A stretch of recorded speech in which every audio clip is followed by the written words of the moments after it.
Hi everyone, I'm Bianca. Hi, I am Akshat. We present to you Grim. Grim is a spooky narrative game where the player is dead, and through the possession of various objects as a ghost, players can make world-shaping decisions that decide the fate of their twin, who is trapped inside the same house with a vicious monster. Our story is inspired by the Taiwanese folklore, Tiger Aunt, where one sibling must outsmart an evil tiger spirit disguised as their aunt that they foolishly let into the house, resulting in the other sibling's death. In terms of the branching narrative aspect of our game, it is inspired by the multiple retellings of the original folklore, and we construct different storylines based on players' decisions. The story, based on player actions, will be updated in real time, leading players to different endings. At the very end of the game, each player will be presented with their own version of storybook, crafted through their actions and decisions. So this is what we mean by it. This is strictly a technical demo and not the actual product. So for example, the base narrative of the scene is the monster chased the twin down the hallway. Now you can do nothing and eventually the twin will be caught and eaten, which you don't want. So what you can do here is possess the shelf in the hallway and choose to knock it over at different points in time. For example, you knock it over before any of them crosses. It will corner the twin, again leading it to his death. Again, not what you want. Or you can be the monster yourself and knock it over onto the twin, crushing them to death. Again, not what you should do. So what you can do here is knock it over perfectly between the monster and the twin, which will give the twin enough time to escape while the monster finds another way.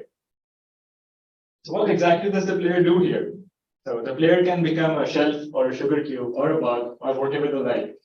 Basically, the player will be able to possess various objects around the world, and based on the properties of the item possessed, such as shape and size of the object, the player will have unique physics-based movement system. For example, as you saw, if you possess a shelf, you can topple it to the side or in front, or you can possess a door to swing it open or close, or you can just possess a bug and fly around to explore the level.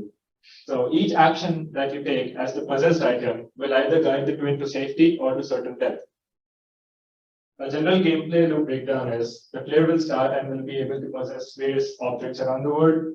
As the possessed item, the player will take some action. Each action will have a consequence.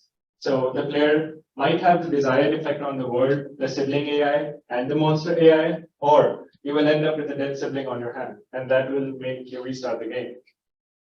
So what's so good about our game and why we want to make it?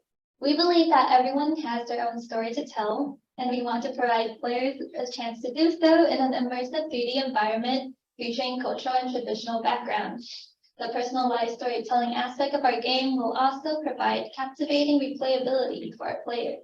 The main themes of this game are family and battling of moral values, and I really like how these themes are being woven together into the real-time branching narrative. Also, I am up for the technical challenge this game poses, as the player will have to use unconventional means of interaction to affect the world, the real-time narrative, and the AI of both the hunter and the hunted.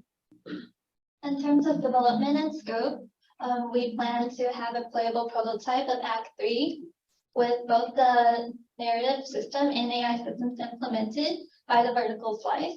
We decided to work on Act 3 first, which is the last level of our game. So we will have a general direction of where this game will lie, and we can work backwards from there. And we will be looking for 3D artists, designers, and programmers. And that will conclude our presentation for today.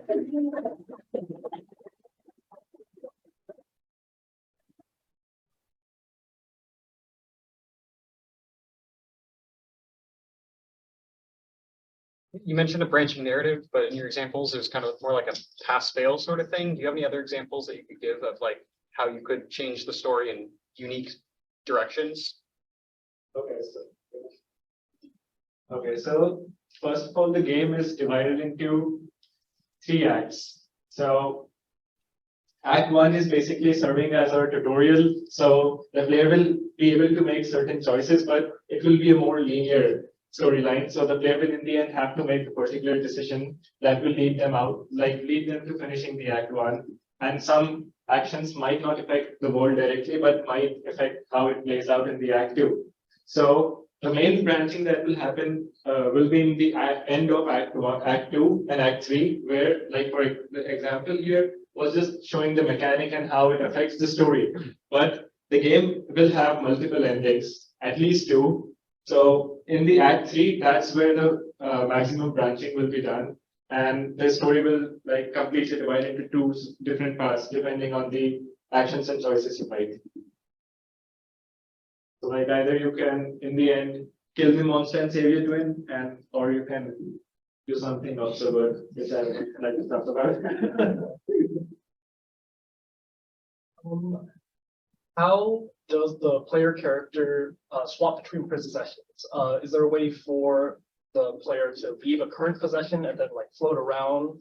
Or do they have to go from possession immediately to possession through like a click of a button, through a range of So that's a good question. The question is, how does the player basically possess different objects and how does it move around the world?